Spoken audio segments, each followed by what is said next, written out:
Hello, everyone. This is CPAD bringing you another Exceed commentary. This time we have a little bit of an interesting situation. Apparently, this set is 1-1, and for some reason, the players had to take a pause. So, this is going to be the third game of the set between Shelby and Carrie Potter slash Noobin Noob slash at everyone. So yeah, 1-1. Unfortunately, I did not catch the first two games of the set. Maybe you can check it out on Migo Hunter's channel. I'm not really 100% sure. If it's up there, I will, if I remember, I'll do my best to link part one of this set because it's going to be essentially part two, the thrilling conclusion to the set.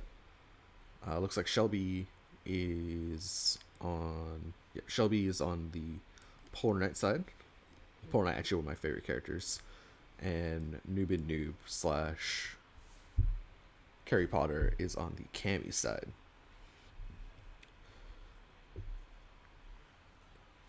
This commentary is going to be a little bit more chill. Just feel like I'm not going to be as talkative as normal, but I'm a big fan of Polar Knight, so I'm excited to see how Shelby plays it.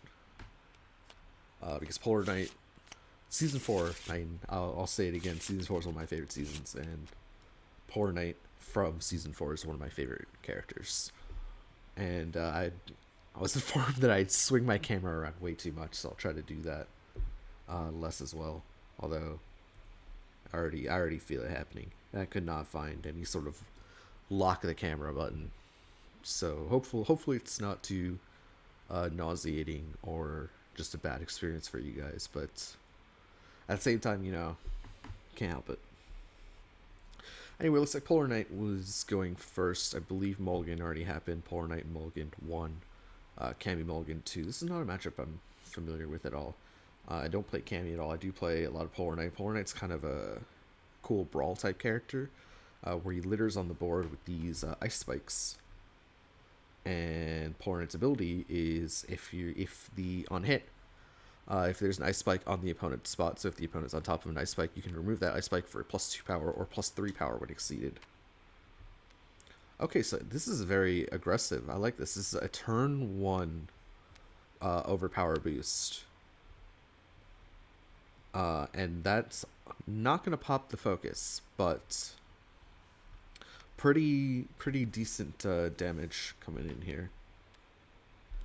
So yeah, super aggressive turn 1. I personally have never done that before. I don't like to boost that early, but Polar Knight does have the reload with rebuild. So more or less what happens there is Polar Knight they basically trade.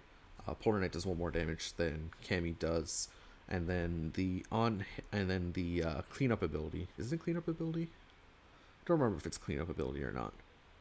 No, it's an after ability. So you can place an ice spike onto the range, within the range of the attack. So Polar Plow, which was the card that was played last turn, has a range of 1 to 7. So basically, Polar Knight can place an ice spike anywhere along the board. And one of the really cool, interesting things I like about Polar Knight is where you place the ice spike. For just like where you anticipate the opponent to be or where you want them to be. It's a pretty interesting aspect of the character that I personally really enjoy.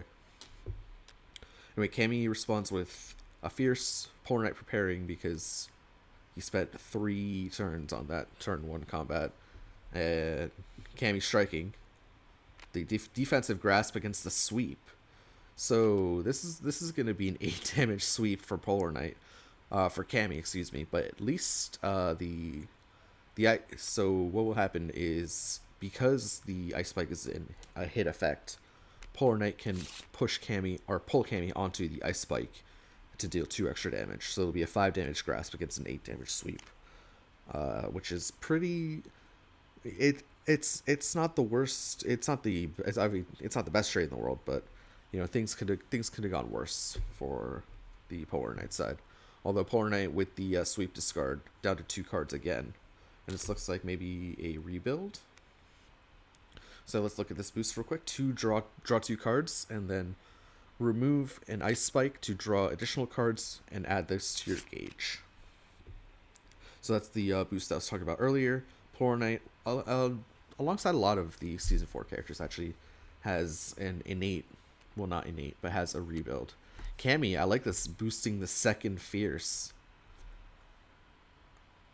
Let's see what the plan is for Cammy with this second Fierce. Maybe. So interestingly, this is the second grasp, so the only fast attack left is her uppercut cannon spike.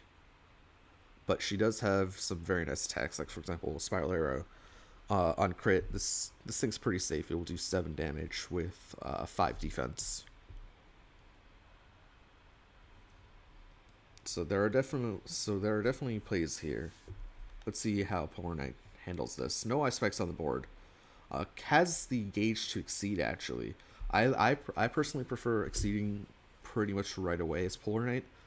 Getting that, so basically you get a bunch of ice spikes on the board when you exceed, and you also get, instead of +2 power, you get +3 power, and I feel like that really does meet some critical breakpoints that allow you to pop defenses really easily.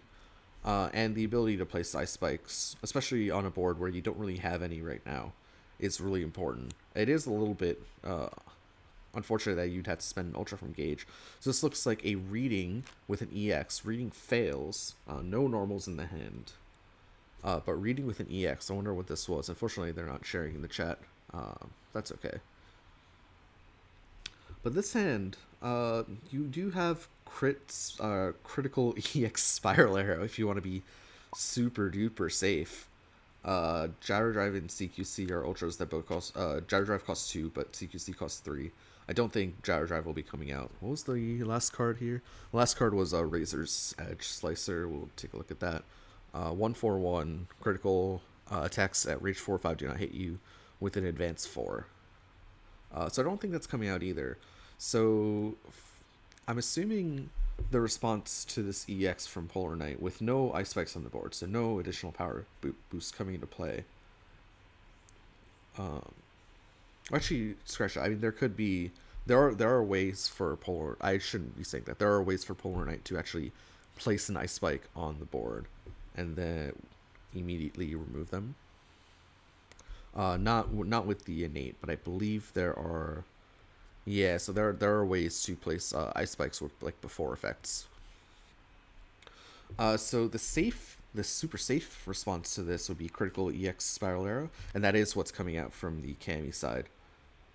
So this has a bunch of defenses. Unfortunately, it means no more Spiral Arrows until reshuffle. And what do we see? We see Shovel Charge come out from the Polar Knight side. So this will close to. We'll read the text on Shovel Charge real quick. We will draw a card and then push up to 2, and then Polar Knight will draw a card for each ice spike pushed onto. So there won't be any ice spikes pushed onto, I believe, because there's no way for Polar to. There's no way for Polar to actually put ice spikes down. I actually really like the boost on this. So I'm kind of interested why, or not so much why, but I'm kind of interested to see Shelby valuing the EX on this attack. But yeah, anyways, that'll do 4. It's a 4 power attack minus a billion armor. I believe that's 2 armor, so that'll be 2 damage.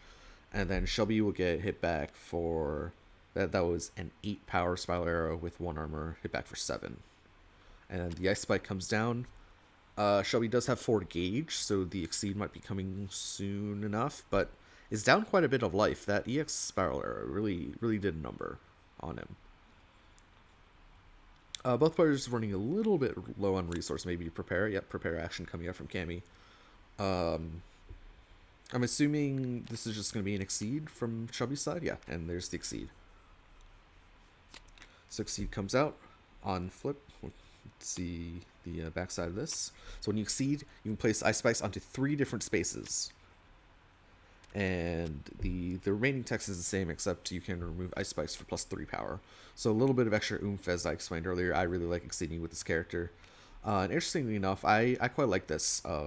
So you have to predict a little bit on where Cammy is going to go, and Cammy is a very mobile character. She has a lot of advanced threes, advanced four, advanced two. So you really this character in theory likes to move around a lot, and you have to kind of it can. I'm assuming it can be hard to lock her down. So Polar Knight, in response to that, puts ice spikes on both sides of the board. And I believe that's just a double. So that's a cross into prep from Polar into prep from Cammy. So both characters back up to a lot of resources. Notably, only 2 gauge on the Cammy side. So no CQC available yet. That's something to look out for, especially as Polar Knight is kind of a brawly character who likes to get in close.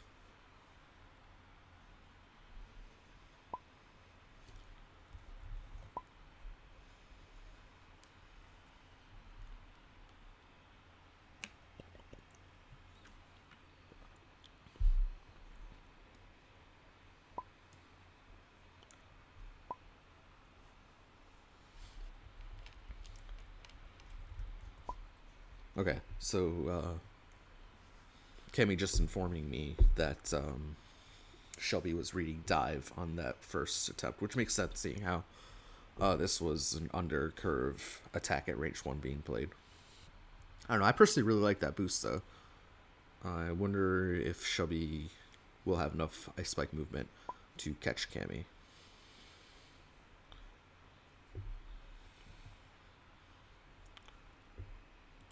Let's go ahead and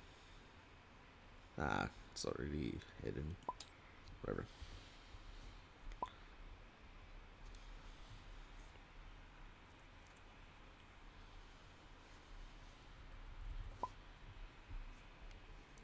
So I believe it's Polar Knight's turn. Cammy just prepared. Looks like just boosting the reliable defend, +1 armor, +3 guard on the Polar Knight side. Looking to trade up, obviously. Ice spikes everywhere around Cammy, except notably not underneath Cammy, but all around the board. So life deficits. Well, this life deficit looks pretty big for Polar Knight. Reminder that Polar Knight can do very crazy, very crazy amounts of damage with his, as long as there's an ice spike underneath. Let's see if Cammy can slip away, though.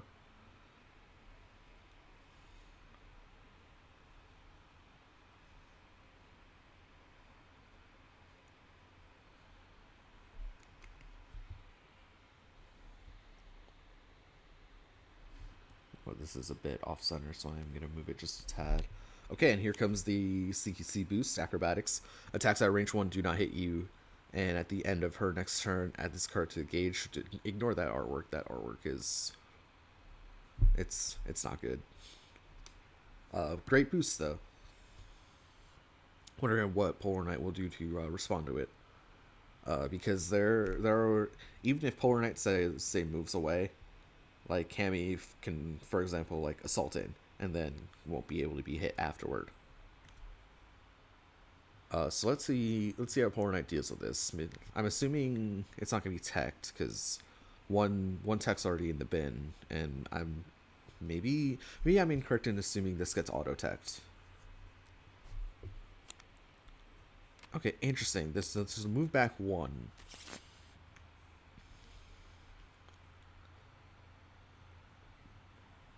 But like I said, okay, so interesting. Cammy decides to move in one. Lets the boost drop. Still not, I believe, not standing on an ice spike. Let's see. Yeah, not standing on an ice spike yet. But clearly preferring that range one. I remember hearing something about how Cammy's preferred ranges are 1 and then like 5. Does have, notably now, does have the 3 gauge for CQC, so initiating at range 1 is a little scary for Polar.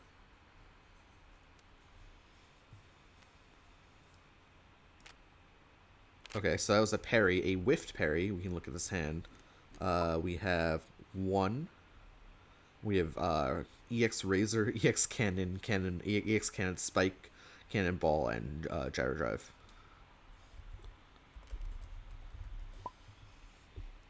Yeah, and as the Kang player said in chat, this was a parry on CQC, so unsuccessful. Yep. We have Gyro, EX Razor, EX Cannon Spike, Cannonball, and Focus. So he does have the EXDP. Sorry, let's look at that hand again. Does have the slow focus option. EX Razor doesn't really do a whole lot at this range. Okay, so that I believe is a critical attack.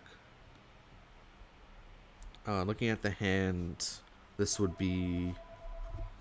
Oh, hold on, I'm gonna mute real quick. I don't know if you can hear that. The phone is ringing.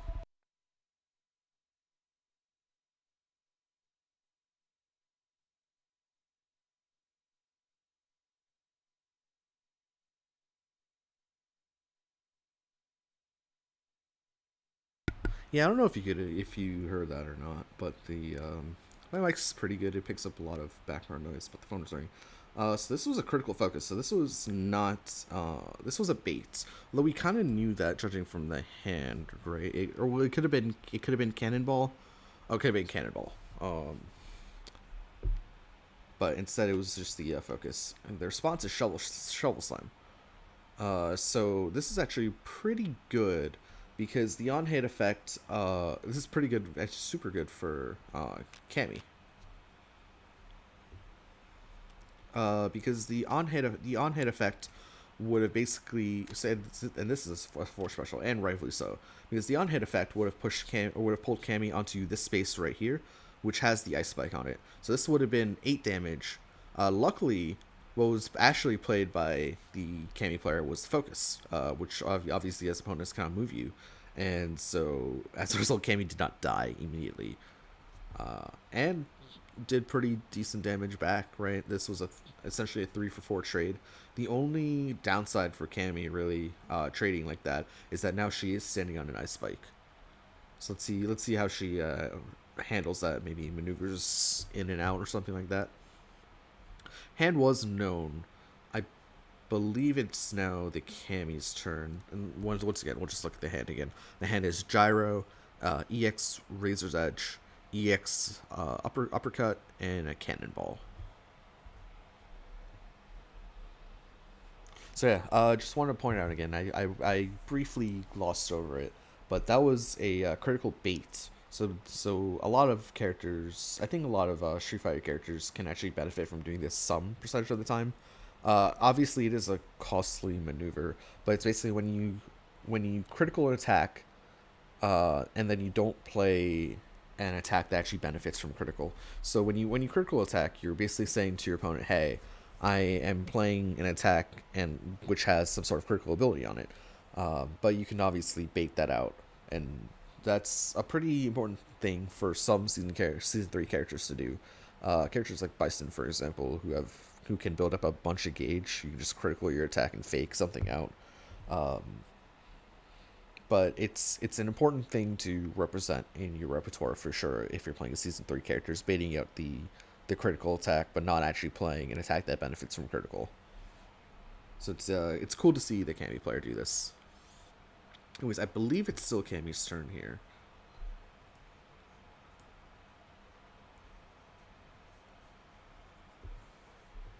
Cammy thinking hard has both life lead and resource lead here. I wonder if that means no, both. I, did both icicle drops drop? Oh no, not icicle drop. We're looking for the other one. So maybe Polar's thinking of the ultra snow slash, which is basically like a block that does damage. Maybe that's coming out too soon from the Polar Knight side. Another EX attack. Wow. Okay. EX attack coming out from Polar Knight. Now, notably, this cannot be. We're actually gonna take a peek at the discard here. Oh, I apologize for that. We're gonna take a peek at the discard here just to see what's left. So 0-1 could be for normals, it could be like assault. It could be uh, for normals, it could be assault. I don't think it's assault. It could be like I don't think it's cross either. But specials, like what were you talking about? Um, it could be that ultra. Although I don't think that it's worth. I apologize again for all this rotation of this screen. I don't think it's worth playing this EX. Maybe it is. Um, this EX would actually do like 8 damage. And then obviously can't be spiked. Wild Spring in response. Okay, like it is Stomp. Okay, so this is the uppercut that Polar Knight has. So this will be a push onto the so how the hit effects work is because the removal of the ice spike is also a hit effect. You can choose to remove the ice spike first and then push. So this will be a 4 damage uppercut, and he can also remove the ice spike to gain the ice spike the adjacent space to gain advantage as well, and Shelby opts to do so. So this will be a 4 damage uppercut, and then the hit effect the after effect for Polar Knight will take place, putting the ice spike back. Okay, so this is assault into icicle drop. Ooh, wow, spicy card right here. So icicle drop only works if the opponent is on an ice spike, and Cammy starts on an ice spike and assaults into an ice spike. And now this was actually super nice because if you look, anywhere Cammy advances, unless it's here, which I believe only Razor's Edge Slicer has the advance for, only that would make it whiff, or maybe gyro drive as well. Um, so this was a look at that. Like this was super well positioned here, from the Polar Knight side to put the ice spike here. Very clearly had the plan, and yeah, if you're wondering why the Cammy's playing cards from hand, it's because the game's over. Because this does 8 damage, and then removing the ice spike on this space, which Cammy just happens to hop into, will be 3 more damage. So yeah, that was actually really well played. Really good ice spike placements from Polar Knight to take what looked like a pretty disadvantaged, not I wouldn't say pretty disadvantaged, but a somewhat disadvantaged state, being down in both resources and life, and converting that into a W. So that'll be a win for Shelby, who now goes. I actually don't know what their records are. Maybe Amigo Hunter in the previous video will reference that and give you a little bit more context for the match. Like I said, I'm just filling in here because these guys could not play their game earlier and had to postpone their game 3 to now. But this was a great set. Good play on both sides, actually. I some of the Cammy plays were good, and some of the Polar Knight plays were really good as well. So GG's to both players. Really interesting game to look at. As I said before, I'm always happy to look at Season 4 games in general, because I love the Season 4 characters, and Polar Knight is no exception to that. Polar Knight's one of my favorite characters in the game for sure. But anyways, thank you guys so much for hanging out and watching this set with me, and I will see you guys later. Bye-bye.